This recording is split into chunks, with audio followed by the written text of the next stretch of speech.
सकारात्मक सोच के साथ अपनी कमियों का कैसे उपयोग करें। भारत में एक जलवाहक के पास दो बड़े बर्तन थे। प्रत्येक एक खंभे के प्रत्येक छोर पर लटका हुआ था, जिसे वह अपनी गर्दन पर ले जाता था। एक बर्तन में दरार थी और जबकि दूसरा बर्तन एकदम सही था और हमेशा पानी का पूरा हिस्सा देता था। पानी धारा से मास्टर के घर तक लंबी पैदल यात्रा के अंत में फटा हुआ बर्तन केवल आधा भरा हुआ आया। पूरे 2 वर्ष तक यह प्रतिदिन चलता रहा और वाहक अपने स्वामी के घर में केवल 1.5 घड़ा पानी भरता था। निस्संदेह उत्तम बर्तन को अपनी उपलब्धियों पर गर्व था। वह अंत तक परिपूर्ण था जिसके लिए उसे बनाया गया था, लेकिन बेचारा फटा घड़ा अपनी अपूर्णता पर लज्जित था और दुखी था कि वह जो कुछ करने के लिए बना था उसका आधा ही पूरा कर पाया। 2 साल के बाद, जिसे वह एक कड़वी असफलता समझ रहा था, उसने एक दिन जलधारा से धारा के पास बात की। मैं अपने आप पर शर्मिंदा हूँ और मैं आपसे माफ़ी मांगना चाहता हूँ। क्यों? वाहक ने पूछा। तुम्हें किस बात पर शर्म आती है?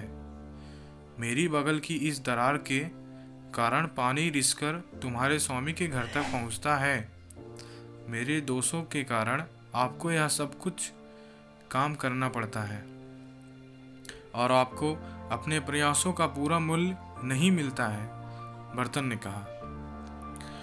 पानी वाले को पुराने फटे बर्तन पर तरस आया और अपनी करुणा में उसने कहा, जब हम मालिक के घर लौट रहे हैं तो मैं चाहता हूं कि आप रास्ते के खूबसूरत फूलों को देखें।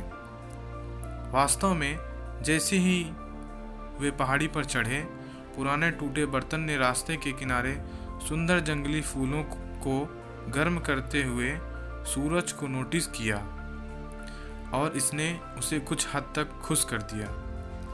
लेकिन पगडंडी के अंत में उसे अभी भी बुरा लगा, क्योंकि उसने अपना आधा भार बाहर निकाल दिया था और इसलिए उसने फिर से अपनी विफलता के लिए वाहक से माफ़ी मांगी। वाहक ने घड़े से कहा, क्या तुमने ध्यान दिया कि तुम्हारे रास्ते के केवल तुम्हारे किनारे पर फूल थे, दूसरे बर्तन के किनारे पर नहीं? ऐसा इसलिए क्योंकि मैं हमेशा तुम्हारे दोस्त के बारे में जानता था और मैंने इसका फ़ायदा उठाया।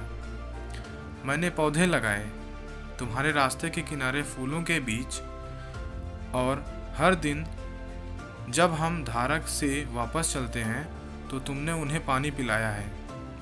2 साल से मैं अपने मालिक की मेज को सजाने के लिए इन खूबसूरत फूलों को चुन पा रहा हूँ। तुम्हारे बिना बस रास्ता तुम हो, उसके पास अपने घर की शोभा बढ़ाने के लिए यह सुंदरता नहीं होगी। नैतिक। हम में से प्रत्येक की अपनी अनूठी कमियां हैं।